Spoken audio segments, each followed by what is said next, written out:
Excellent. All right. Then I have had a chance to review, and there was, so actually, sorry, first I will officially call the meeting to order. And then I will invite us to move into the public audience section of the evening. Is there anyone tonight from the public that would like to join us?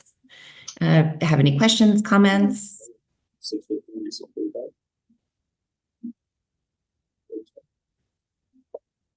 Okay. Then I will move into approval of the meeting minutes from February, which I have here on the screen. And I did have a chance to review those. Nothing everything seemed accurate to me. So I don't know if anyone else had anything they had noticed, or if we have a motion to approve the minutes from February as recorded. This is Lydia Tadone. I'll move to approve the minutes from February. And I'll second. Okay, Joe, go ahead. Thank you, Joe. All right. Excellent. So now that we have the meeting minutes from February approved, I'd love for us to move into the updates from our ex officio board members. And Lydia, would you like to go first? Sure. I don't really have much to comment on right now, but the other night, the Board of Ed presented their budget. As you know, it's budget season for both Board of Ed and Board of Selectmen. So we have been furiously working on budgets that we hope to prepare, hope to send to to the town in May for referendum. So the other night, the Board of Ed presented the budget to the Board of Ed budget and did to the Board of Finance. They had a few questions, but basically they were okay with the budget. So it is presented, and it will be moving forward now to Board of Selectmen. So far so good. Keep your fingers crossed. We do not have a meeting on Tuesday because we had to cancel that meeting, but because the budget had passed, so we don't have to go back and work on the budget, but that's where we are so far. So a lot's included in the budgets as always, but we feel that they were very transparent, and we did a good job as a board, with the assistance of superintendent and administration and the district to provide a very equitable budget. Excellent. Thank you so much.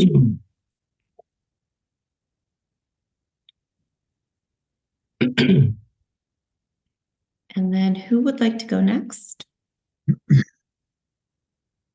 Oh, I can go. Excellent, Joe. Thank you. There's nothing new with the recycling committee right now. The only thing this week I attended that webinar on the commercial organics recycling law. So I didn't know if you wanted to talk about that later. I see in the meeting you have a topic for waste. I don't know if you wanted to talk about that then. Defer to you, actually, if you'd like to bring your point of view into that at this moment, or if we want to hold it till the waste agenda. Yeah, I'll just wait till the waste section there. But that was it. No other updates. Thank you. And I believe sometimes it's hard for me to scroll while presenting, but I believe Joe, you and Lydia are the only two ex officio members that we have on tonight. Is that correct? Okay. Excellent. All right, then let's get into the meat of our ongoing and upcoming activities. So first item on the agenda this week is talking about the Power Smart Solar and Storage campaign, which kicked off on previous Monday. Jamie, I'm going to add one more person, Jen Weymouth. Oh, great. Excellent. Thank you. Yep. All right. All right. Thank you. So our Power Smart Solar and Storage campaign did kick off this past Monday, and it was a very well attended meeting at the library. So thank you to everyone who showed up. Thank you to everyone who spread the word about the meeting and about the initiative. I don't know if there's anyone, Barrett, if you wanted to potentially share like a quick recap of the evening, or Mark, if you would prefer. I know both of you were so instrumental in bringing this to Simsbury. I'm happy to say a little bit. It was a fantastic evening. It was just a really well attended. Lot of folks that I hadn't seen before. Some people clearly had some experience with solar, and a lot of good questions. Thanks, boys, especially to the IT team, Patrick, and the folks at the library to get things. We had a little struggle at first to get the presentation to pull up, but I think Bob did a really good job. It's a lot of information. I mean, battery storage is more complicated than solar, but I think he does a good job. He moves. The presentation was really well structured, and I think it was great, and there was some good conversation. It'd be great to sort of keep the momentum going. Do some kind of a follow-up event. I just added one more person to the meeting. Excellent, thank you. Who are we welcoming? Just to follow up on that, so we tried to get the presentation revised a little bit because they had a hacking issue with the website that they had created for our town. So we weren't able to include the presentation with that website. It's now been removed, and I sent out both the revised presentation and the video done by Simsbury Community Media to everyone on our, who attended Power Smart, and anybody else who had asked for it. So that's good. I think part of the question for Bob and Mark, maybe you have a better idea of this, is kind of what the follow-up is.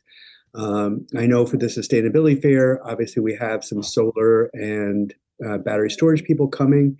I've asked Bob whether he will come to that. I haven't gotten a response yet, but it would be interesting. Mark, I know you've been to a couple of the Avon activities, and they're a little bit ahead of us in their planning and organizing for this, about whether there are things we should follow, or just templates to go off of.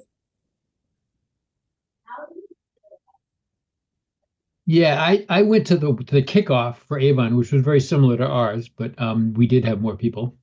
And we talked to Bob a little bit at the meeting. We said we'd sort of follow up, but there doesn't seem to be sort of a clear sequence of you do the kickoff and then you do this, then you do that, then you do this, right?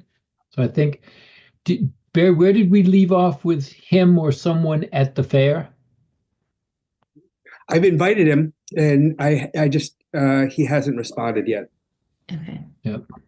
Because the way I understand it, oh, sorry, Barrett, you go. No, I just given that we'll have, at least 2 and maybe more solar folks and at least 2 battery folk there. I think that it would be good for PowerSmart to be there.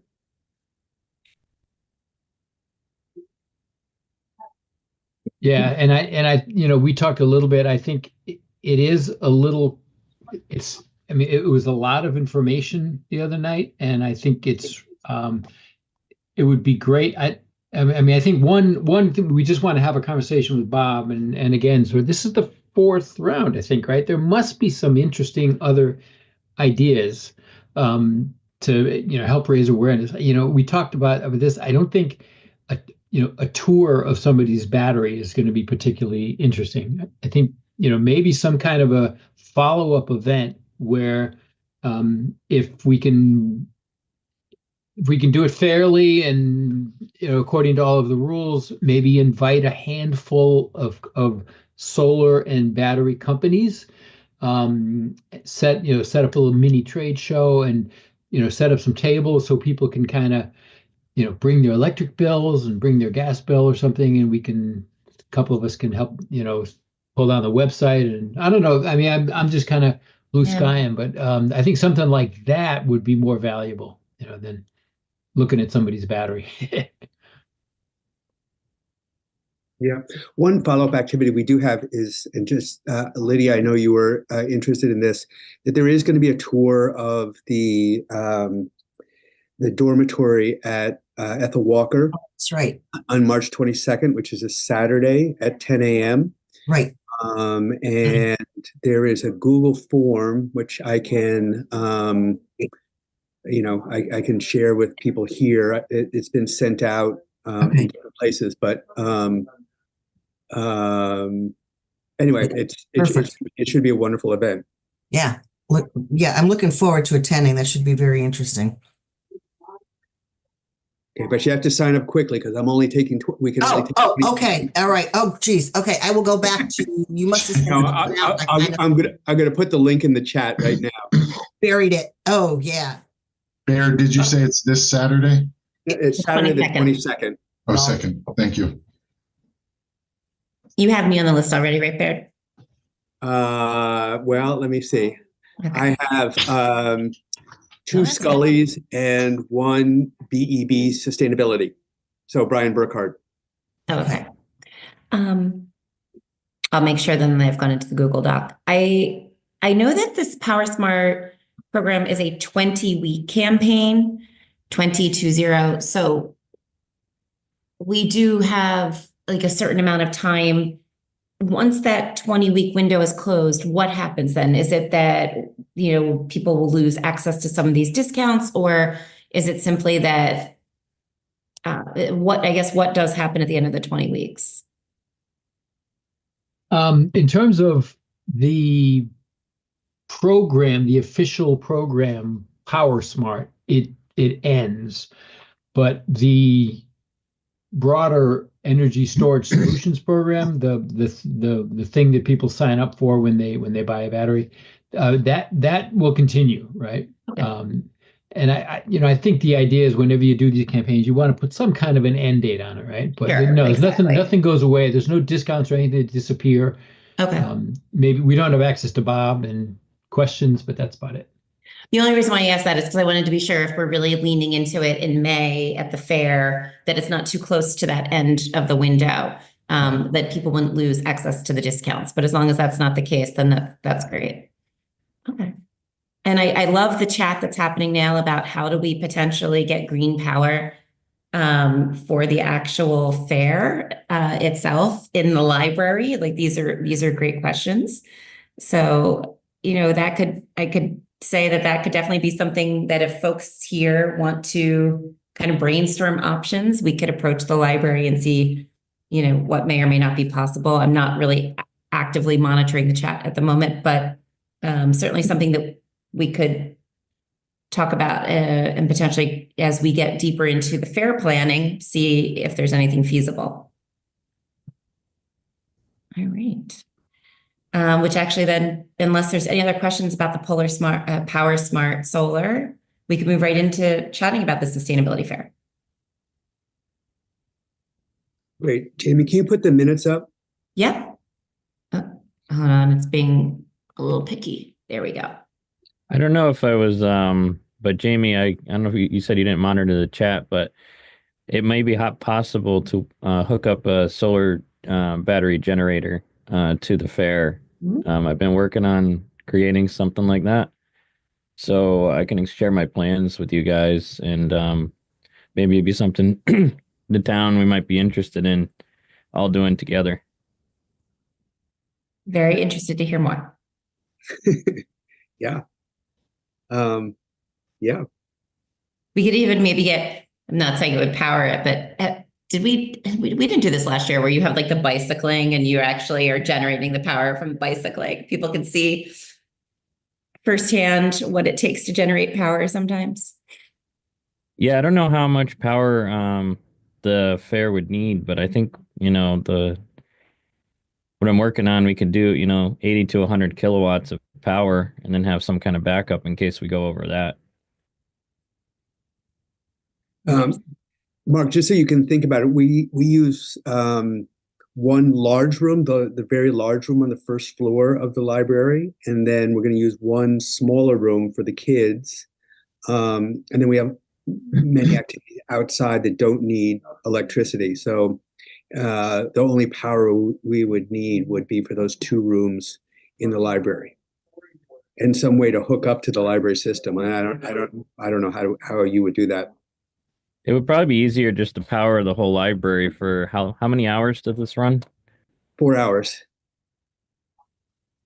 Yeah, I think, 80 to 100 kilowatts, we might be able to power the whole, maybe we could even build something a little bigger and power the whole library for those 4 hours. That would be exciting. So it's an interesting idea. We're just going to have to work closely with the buildings crew to make sure we're not doing anything that just risks.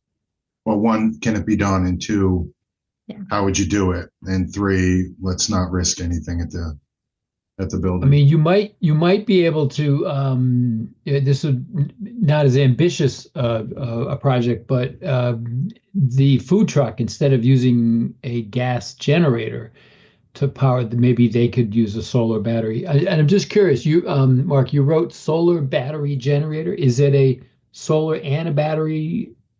Is there also a generator part, or?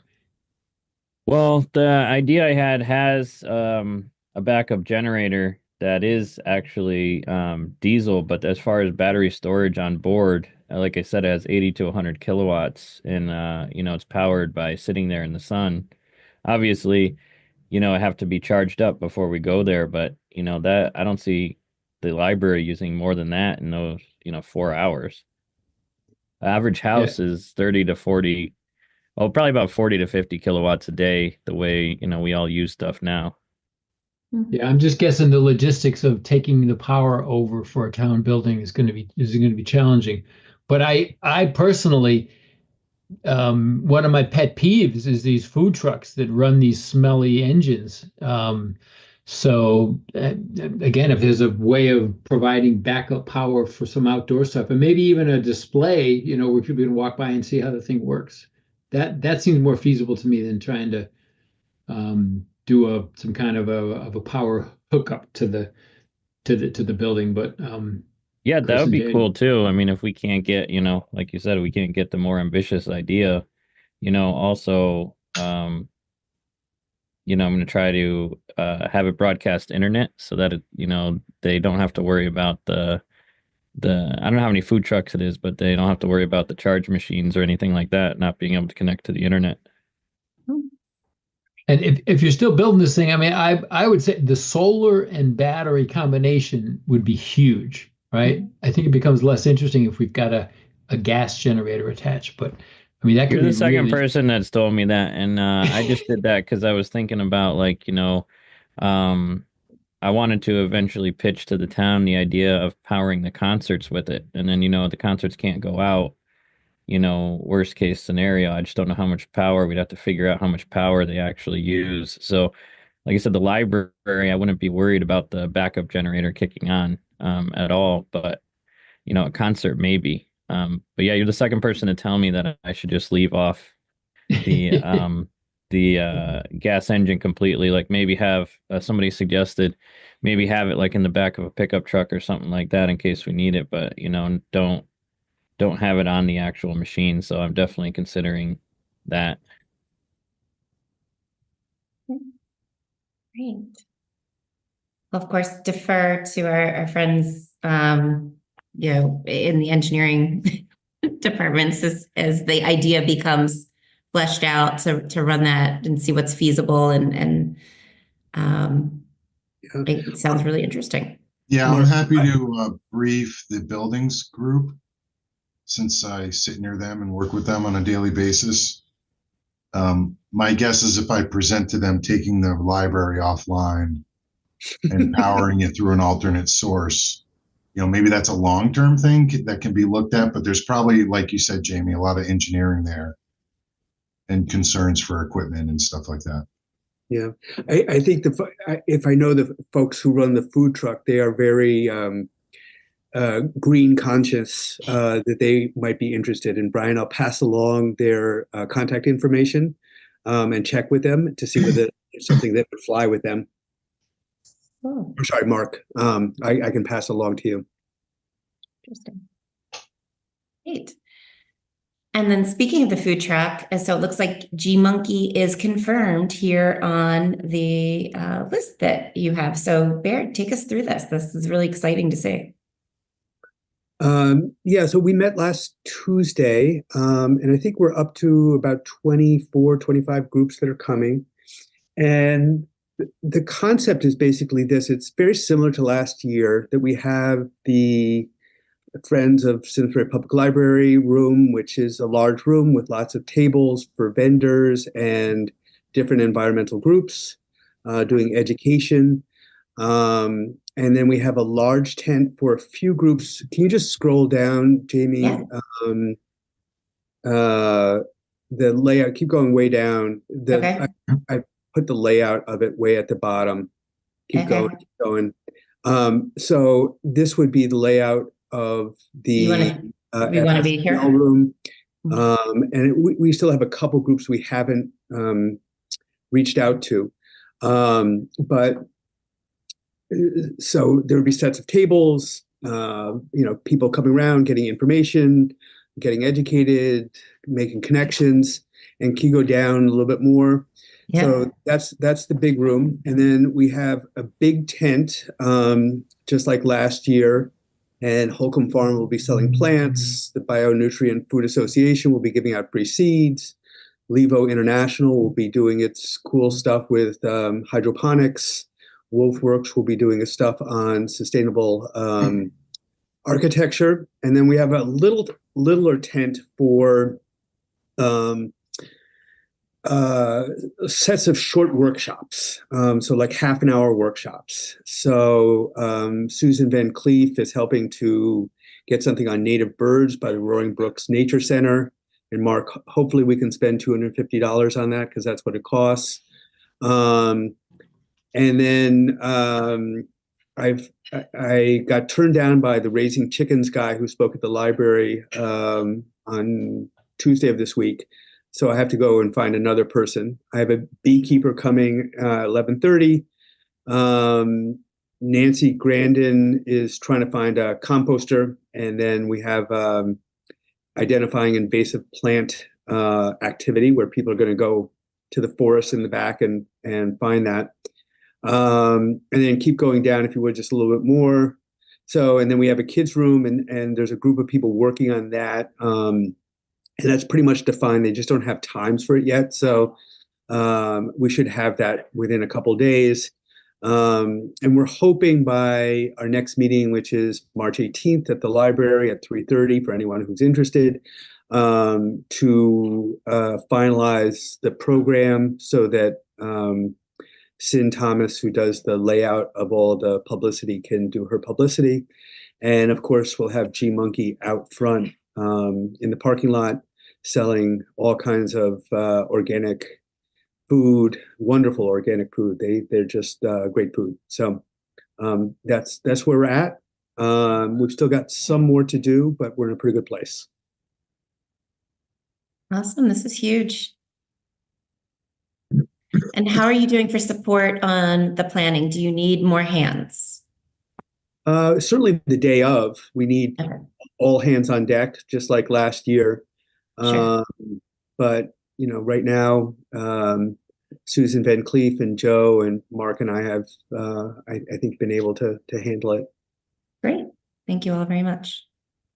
Question, Baird, did they talk about in case of rain, having a tent? Because last year, I don't know what we would have done in case of rain. Yeah. I mean, we do have a tent, but I mean, the groups that were in the tent, the bike, and I forgot who else. Do they have sides that go down or something? You just never know. I can, when I rent the tent, I can ask about sides on that. Just out of curiosity. It's a good question. Yeah. And then for Chris and Danny, if you could follow up on one thing, we had followed up on Brian's question with Tom, and because we got a wonderful response from Tony Piazza. and about kind of where waste disposal stuff goes. So I sent something to Tom and CC'd. I sent an email to Tony and CC'd Tom on it about having Tony come to the sustainability fair. We would love to have him come and just talk about, what are the issues and how can we as residents of the town do a better job in making sure that, we don't overload our local wastewater treatment plant. So if one of you could just follow up with Tony and to see whether he's interested, that would be greatly appreciated. Sure, I can take that. Thank you. Thank you. Baird, question. You said that the raising chickens in your backyard by Mark, he couldn't make it. Is there anything to do with the bird flu, or is it, now where we are in this That's what I area? was gonna ask. He just had a wedding on that. Oh, okay. Oh, okay. Yeah, I was just always curious because that's always going to be, raising chickens and eggs and things. Hey, Baird, going back to the wastewater treatment. At the planning session, we had talked about, if nobody from there was able to attend or whatever, we could always make up like a 3x4 poster board with. Yep. I can think of a million things to put on it, but we can definitely do that. I'm interested in doing that if that's best. I can talk to those guys or however we want to do it to come up with something, because it's a big part of waste and it doesn't get talked about at all. Yeah.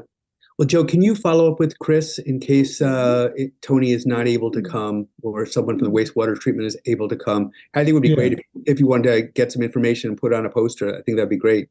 Yeah, I'll do that. Okay, thank you. Excellent. Well, thank you so much. Any other questions or comments about the Sustainability Fair, which again is the first Saturday in May, and this year that's the 3rd, correct? Yes. Did you say, is there table space left? Yes. Okay. And I don't think you didn't have Eversource yet, right? No. Okay. I think they're still letting me know. And I'm still waiting on Cadenza, the battery company. Let's say back up here. Right, so I do see your name next to Cadenza, and then is Eversource on here, or do you need me to jot it in? I did invite them, yeah, so maybe we should put them down. Sure. Do you think all these groups will fit? There are 24 tables that fit in the friends room. So right now we have about 18 groups in there. We're giving 2 to Joe because he does exceptional recycling work. So we have about 4 or 5 tables left. Okay. Well, Bayard, if you guys are interested, I can ask my partner if he's interested in joining. We're recycling EV batteries. So in a EV dealership. So I wonder if that would fit at all, or if he would be interested, or you guys would be interested. I personally think it would be fabulous. I think, we have someone from the EV club. They're promoting it, but I think one of the great advantages of EVs is that, as I understand it, you can recycle about 95, 98% of EV batteries. Is that right? Yeah, we're more gonna repurpose them, but yeah, you can. Well, it depends on which battery it is, but yeah, I guess the short answer is most of them. Yes, that is true. Okay. So yes, if you're interested, just let me know.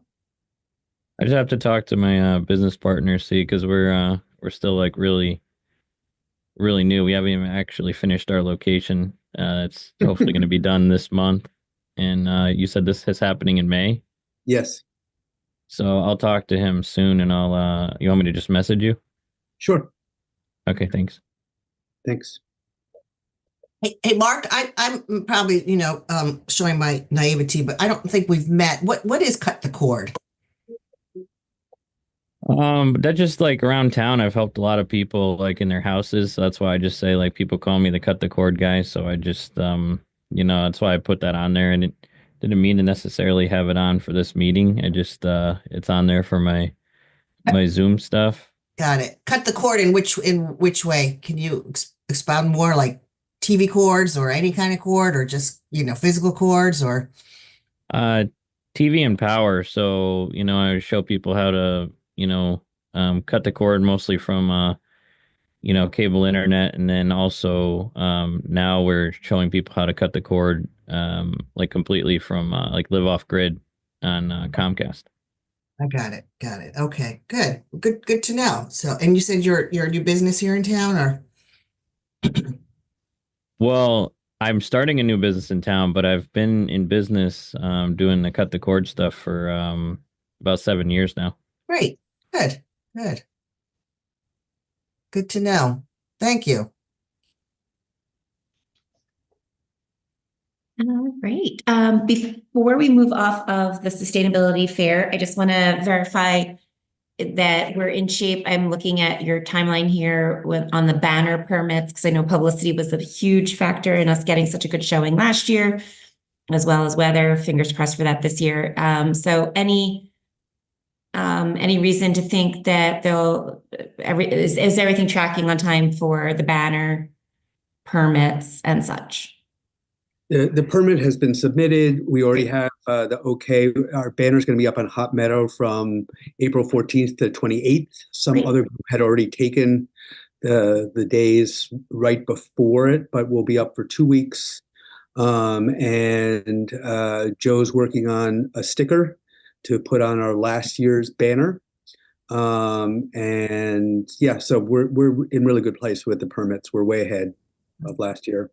Were there What were the lawn dates on signs that, last Baird? year? I'm sorry. From April 14th to the 28th. Okay. The Where's it banner going to be? on Hot Meadow, kind of where it was last year, down by close to the fire station. Okay. Thanks.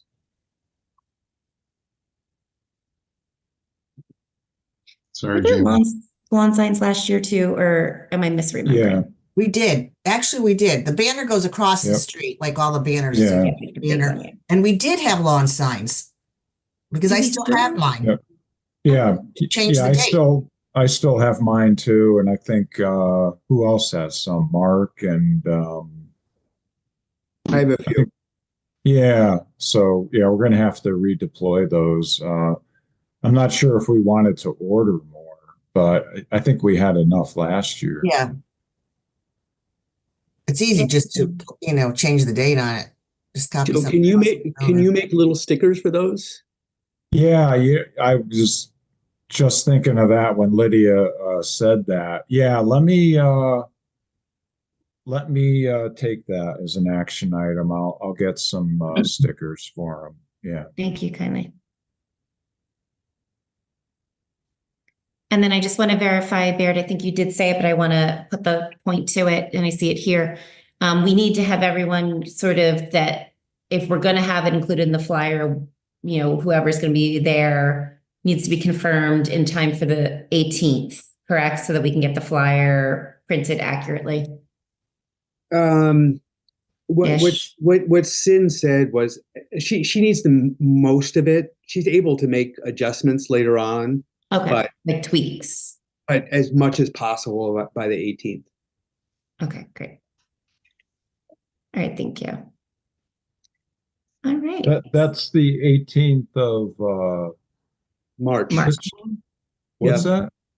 Our next meeting is on March 18th. So Sin would like all the confirmations of all the groups by the 18th, if possible. Okay.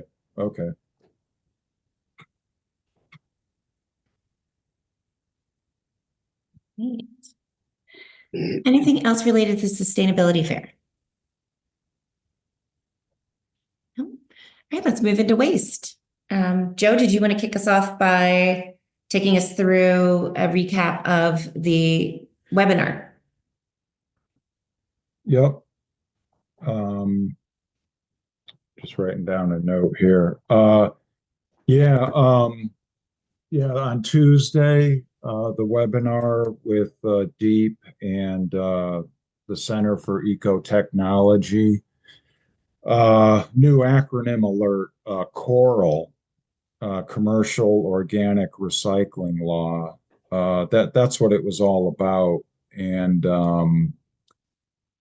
it's, any institutions, large restaurants, food distributors, supermarkets, and in 2026, any of these places that generates more than 26 tons of source separated organic material is subject to this law where they, as I understand it, they have to ensure that their organics are being recycled.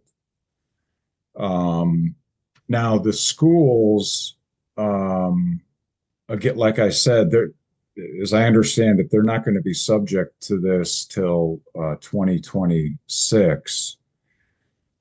And there is a calculator available to estimate how many organics like a school produces. And when I ran through our schools, I came up with Squadron Line as having the most annually, but it was only 21 tons. I don't see it hitting the 26-ton threshold.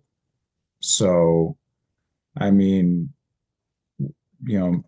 we can go through this and double check my math later on, but I think we're okay on the school side. As far as the commercial side goes, supermarkets and, like I said, large institutions, it sounds like Deep and the Center for Ecotechnology have started to reach out to some of these institutions.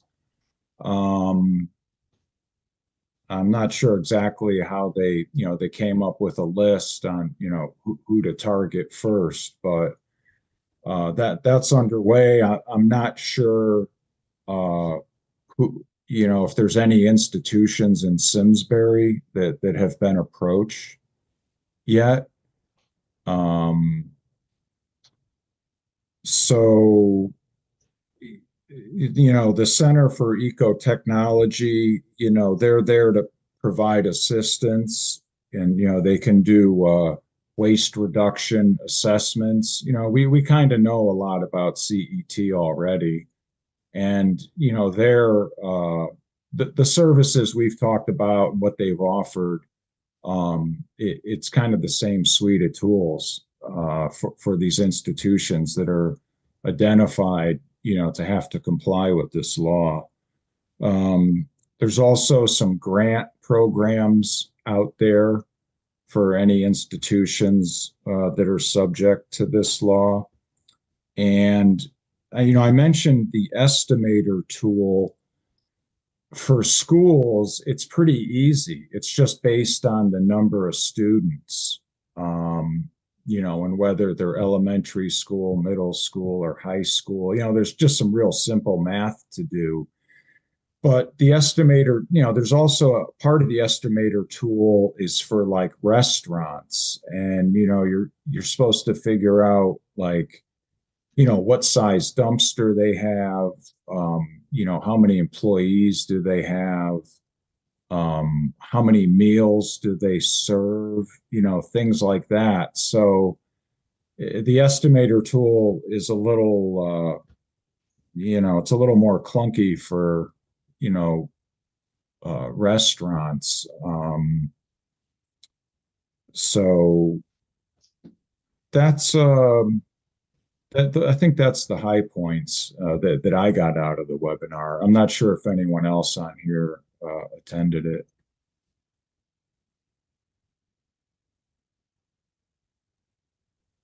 I was on for the very beginning just to kind of get a high level overview, but Joe, I thought that was great. It's interesting. I hadn't done the math. It would be interesting to follow up, see what businesses and schools will be affected. Well, I don't think in this first rollout of this, they specify 26 tons annually, and the highest I come up with is Squadron Line at 21 tons. Hmm. So I'm not sure about some of the private schools in town. Yeah, The private schools are a very good question. I know, Jen, when we were working through what the possible numbers might look like, was there a question on Squadron being on the cusp potentially based on whether or not breakfast was being calculated? Am I misremembering that? No, that's what I remember too, Jamie. The calculator is currently being revised in partnership with DEEP and CET. So that might change. That's kind of where we were, thinking it might change a little bit for Squadron. But as Joe mentioned, I mean, even when CET did their walkthrough and their report for Squadron, they were slightly below the threshold. So at this time, nothing that's potentially going to be impacted by law for the elementary schools. But again, something to be aware of, and then something that could change potentially. So as Joe, as you mentioned, CET has, has resources available for not only the schools, but also businesses in town. And they have been very helpful with the food waste working group here on this committee. And I know that there was some outreach. Mark, I believe Chamber of Commerce, remind me, you were reaching out, or was it a different entity? Mark reached out to the Performing Arts Center. Performing Arts Center, thank you. I think Thank you. I think on the webinar they said they reached out to the Restaurant Association, right, Jen? Like the Connecticut Restaurant Association, the CRA? Yeah, I seem to remember that being mentioned. Yeah. That would make sense. The other thing I thought would be interesting, I know my colleague presented at the Capital Region Council of Government meeting just this month or a week or two ago, talking about the law and in regards to both commercial and institutions and schools, but that CET is interested in working with the COGS to help a few towns target different commercial entities. And so instead of, I know when we met with CET and in our email discussions, we've talked about, I think they're calling it like a drawdown day or like a waste less day for businesses in Simsbury.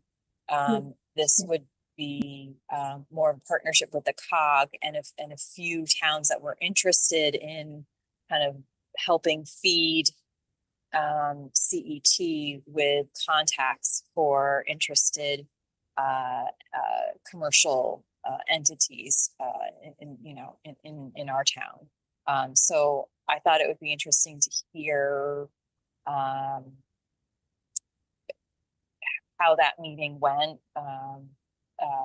I'm pretty sure Tom Roy went to that meeting for as Simsbury's representative. Just wondering how we can get in on that. Yeah, Chris, I don't know if that's something maybe we could connect on. Yeah, let's do that. Sounds great. Thank you. And I think one of you mentioned the private schools. I think that's a really good thought to get some basics to input into the calculator to see if they might reach the threshold. The other thought I had was Hot Meadow Country Club. they're an institution. From what I know from, friends and acquaintances, there's a lot of food waste at that facility. And That's true. And I think that would come back to the calculator that Joe was mentioning earlier, where as an operator, they would have to understand like how many covers, meals per day they're serving and things like that. Also, then that made me just think about what about the assisted living facilities? Yes. Yep, like McLean Mhm. and is it the governor's? What is it that's right across from Hot Meadow Country Club? Governor's something. Okay. That's the governor's house over Yeah. there. Yeah. There's actually 2 facilities there. Yeah. Yes, absolutely. And that would have been as of January 1st this year for institutions. And Wow. and Anthology. Yes. Right here. Yep. Do we know Jen- if CET has made any contact with them yet already, or? I think they're really looking for us to help make the To bridge that connection. connection. Yep. Mhm. Okay. But Jen, like this initial round of targeting commercial entities and seeing if they're a candidate for this or if they're complying, like how do we know what's going on with that? Like, or can we know? Yeah, the Food Waste Working Group has been in touch. We met with CET a couple months ago, and they are willing to. We have a contact there, Nick DeVito, and so Joe, we can put you in touch with Nick as well. We can loop you in, and Nick is looking for us to make a connection between those folks that we talk to that are interested in town, to learning more about what CET could provide them, which is exactly what we did with the Performing Arts Center.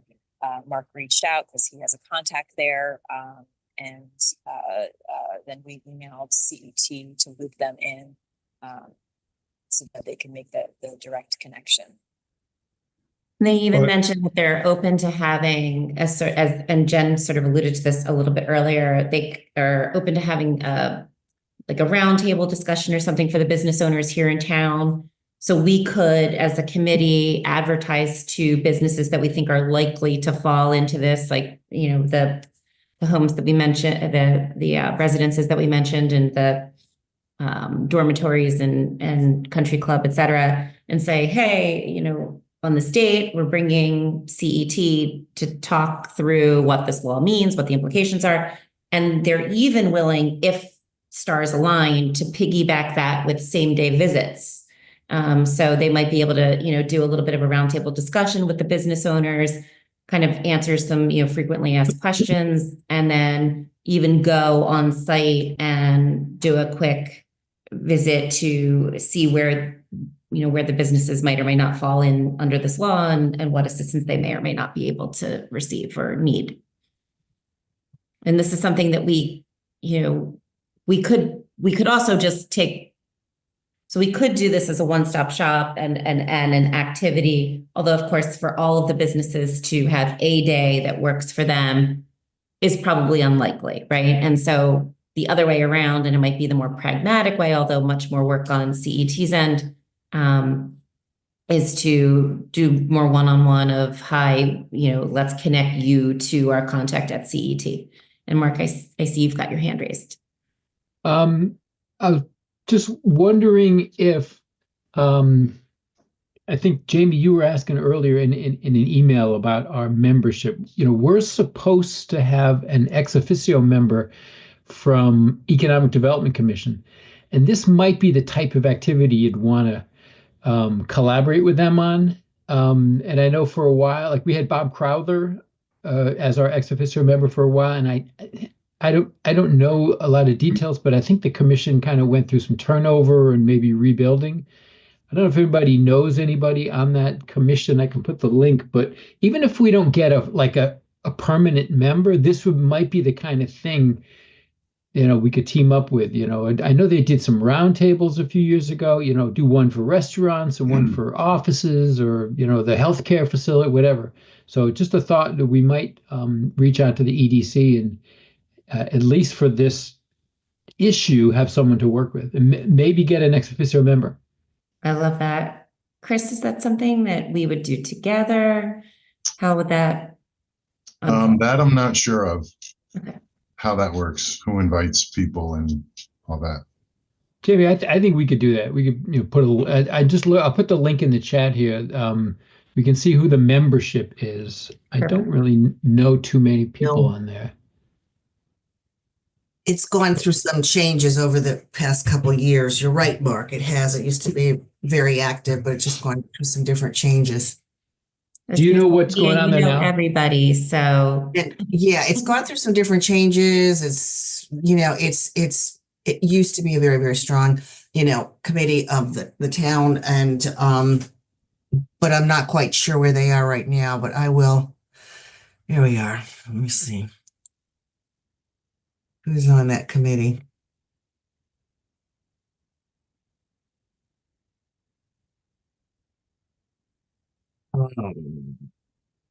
Let me see. I know Charmaine Seavey. That's really the only one I know.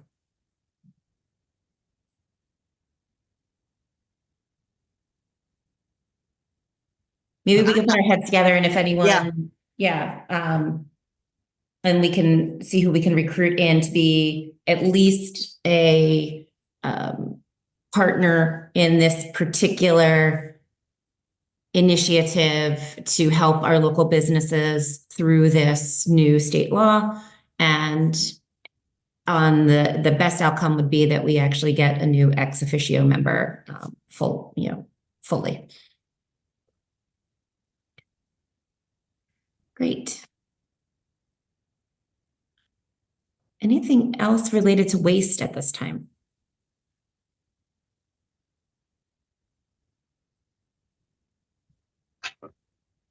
No. All right, we'll move in. Oh, Mark. Can you hear me? Oh, Jen, I can barely hear you. Barely. Sorry. Can you hear me better now? Yeah. Oh, terrible. Sorry. Maybe somewhat for Bayard's benefit, but our meeting with Principal Evans to help us find a champion at Squadron has been delayed a few weeks. And actually, I just realized, not everyone might be aware. So there's this grant opportunity from the Curtin Council. Right. If the high school can be partnered with an elementary school, we can get some grant funding potentially for carton recycling, which is going to be very impactful at all of the schools, but certainly at the high school and whatever the partner elementary school would be. And so we had approached Squadron because they've already begun the journey towards a recycling program with the waste working group here. And Bayard has already done such great, has already been able to get great traction at the high school.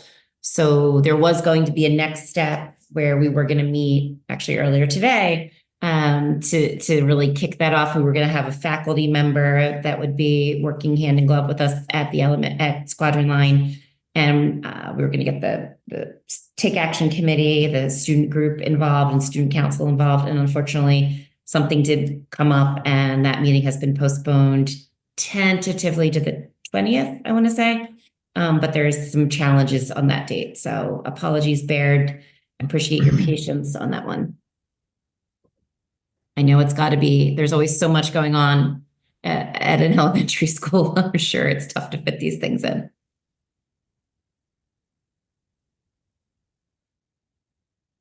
Thank you, Jen. I had forgotten to mention that. Thank you, Jamie and Jen and Bayard for keep plugging at that. I know there's always something that's going to come up no matter what, but it's an important initiative that we really have to keep pushing very strongly and encouraging to get this going. We will get there. We will get there. The spirit is willing. Yes, that is absolutely, that is the key. Yes. All right. So moving into newsletter, unless there's anything else on waste. Okay.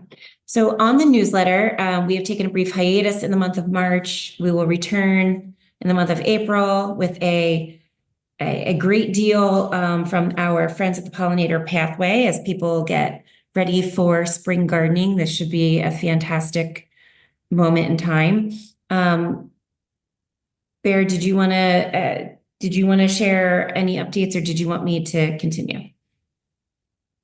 No, just if given everything that else is going on, I think I'm going to step aside from the newsletter committee. So if anyone else is willing to pick that up, that's awesome. But it's a lot of work. So hopefully someone can pick it up. Do you have any aspiring journalists that want to raise a hand, either now or after the meeting? Please let us know. And we can even maybe divvy it up. Many hands make light work, but Baird has been doing such a wonderful job with this. And I know it has been a real labor of love. And I want to thank you so much for everything that you have done and the issues that you've published, because it's been quite informative. And I appreciate that.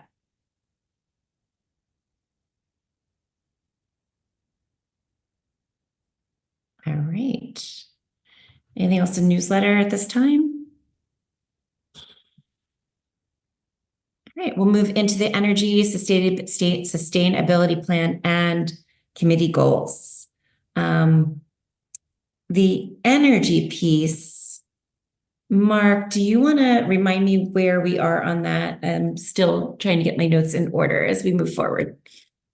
My latest information is Tom Roy is working on setting up a meeting to go through the energy goals. The meeting would presumably have a couple of members of the committee, Tom and Jason Casey, probably from the Board of Ed. So we're just kind of waiting for that to get set up. All right. Chris, is that anything you've heard any progress on by any chance, or? No, I haven't. I can talk to Tom tomorrow though. Okay, excellent. Thank you. And I imagine then that in general, the sustainability plan and the goals that we've outlined, I think that would all be part and parcel, like connected to that meeting, correct, Mark? Sorry, say that again. So if, that meeting with Tom would be not just on the energy piece, but also in general, some to action some of the feedback on the draft sustainability plan and goals. Am I correct on that? Yeah, I think we will probably not tackle waste in the first meeting. Correct, but focus on energy. Yep. Yep, that makes sense. And I think this even ties back in some ways to some of the conversations that have been ongoing around solar and things along those lines. Yep. Yep. Okay. So anything more to discuss on that point, or is it simply let's get that meeting on the calendar at Tom's convenience?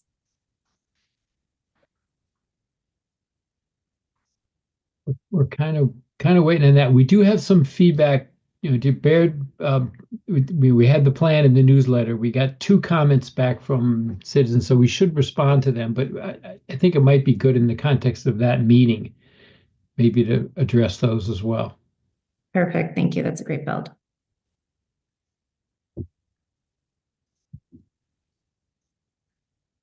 Any other questions or comments on that?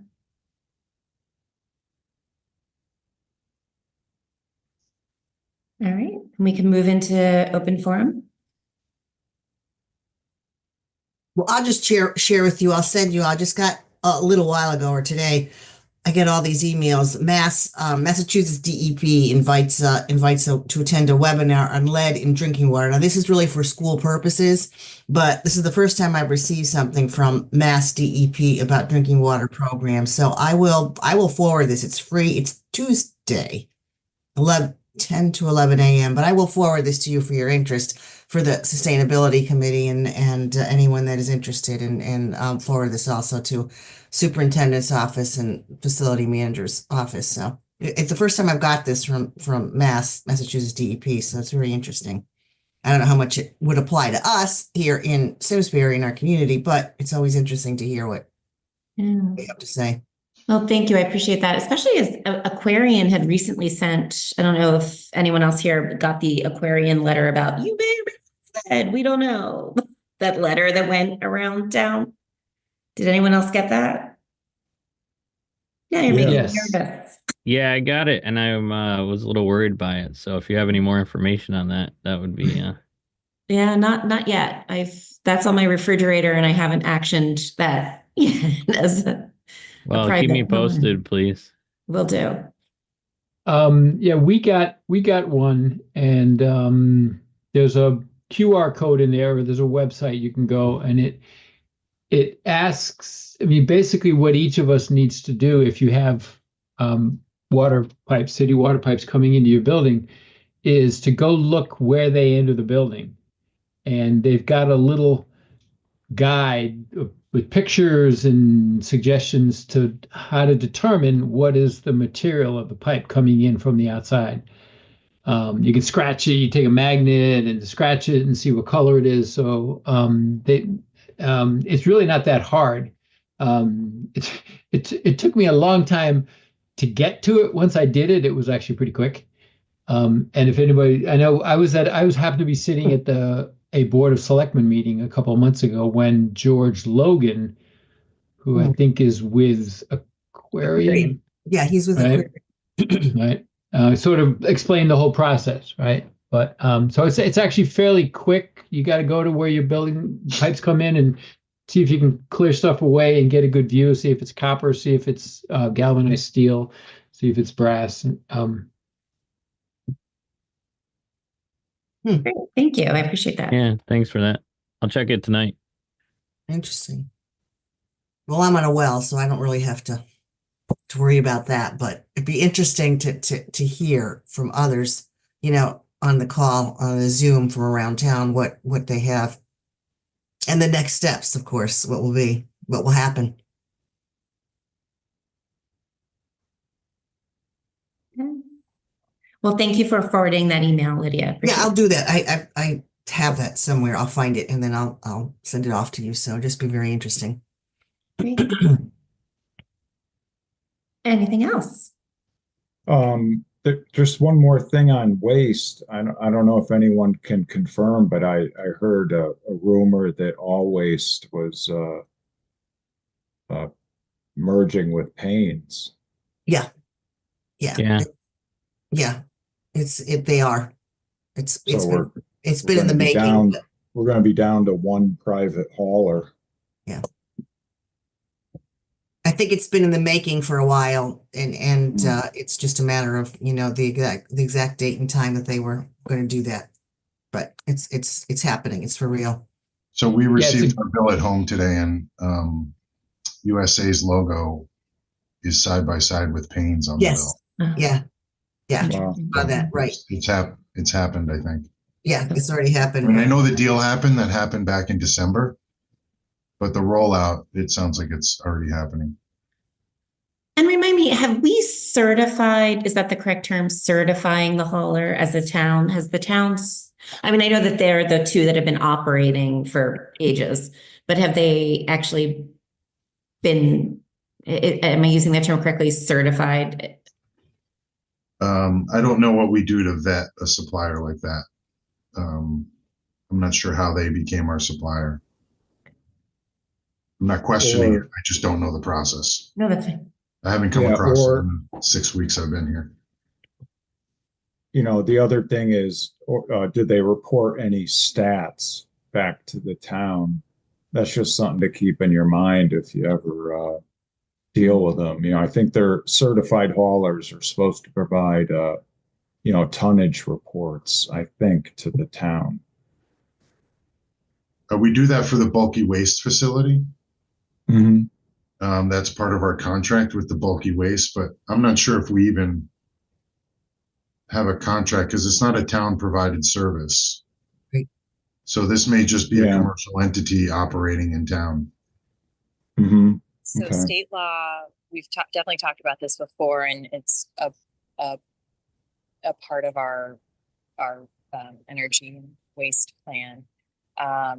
State law says requires municipalities to register their haulers the municipality can decide what that means to them.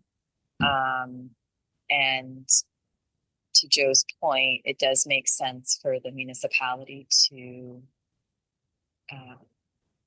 require reporting useful data back to the municipality so that they can understand the waste that's being generated within the borders of the town. Thank you. Register was the word I was trying to put my mind around. Thank you. It seems to me this might be an opportunity for us to potentially meet and maybe establish a relationship, or at least have a conversation with the folks at USA Hauling. Let me just share a picture. Earthlight Technologies, who I think we've talked about, they're a solar and battery and EV charger company based in Ellington. They have been at the fair and they'll be there again. They did a tour, it was a couple of years ago now, of the solar canopy they built at USA Hauling. And I'll show you, I took some pictures, took some video, but I can't find it. But they have these liquid natural gas trucks that they need to refuel at night. Apparently refueling takes hours as they refill them slowly, and it apparently uses a ton of electricity. So Earthlight built this massive solar canopy for them. Wow. It's unbelievable. And the woman from I think yeah, there's another one. Yeah, you can see the whole site. They've got the big one and then two others. And apparently all that power is mostly going in the upper right here. There's these compressors for the natural gas. So anyway, really interesting. But the reason I'm pointing this out is that when we were there, the woman from USA Hauling gave a little talk, and you really got the sense they got it. They were genuine. And so I don't know, but they may be, this may be an opportunity where they're doing things in other towns. They're bigger, they're doing things in other towns that we might be able to get them to do here. So just a thought.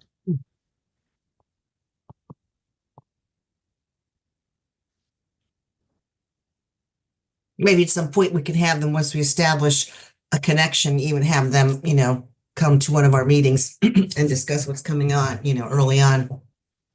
And that actually also might tie nicely back to some of the conversations we've been having on getting the organic waste hauled, Right. because we're understanding that they might be open to that in some other communities. So is it a potential for Simsbury through them, now that they're going to have this,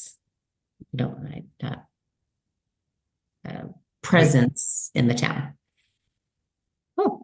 We just don't know if All Waste and USA Hauling are the same company. I guess we do, right? Or no, Yes, Well- they're the same. well, yeah, there's so many names in this world, and to try to figure out how they're tied together is a challenge. Or I if do they think are. we have the confidence in that though. So we know who to approach and invite into the conversation, thankfully. It's an interesting point, Joe, because they essentially now have a monopoly, right? But they're regulated, right? I mean, Jen, you know better how they're regulated, more by DEEP, not really. They're not treated as a monopoly, right? They're not regulated by PURA. We don't really regulate them. I mean, we require them to report, but DOT regulates them, and we have some reporting requirements, but otherwise we don't talk to them. Well, I will say, like, because USA and Always, they also own facilities. So yes, we permit the transfer stations and other solid waste facilities. Yes. So there is that like vertical integration, right? Where they're like picking up the waste and then bringing it to their facilities. That must be why the mob uses them all the time,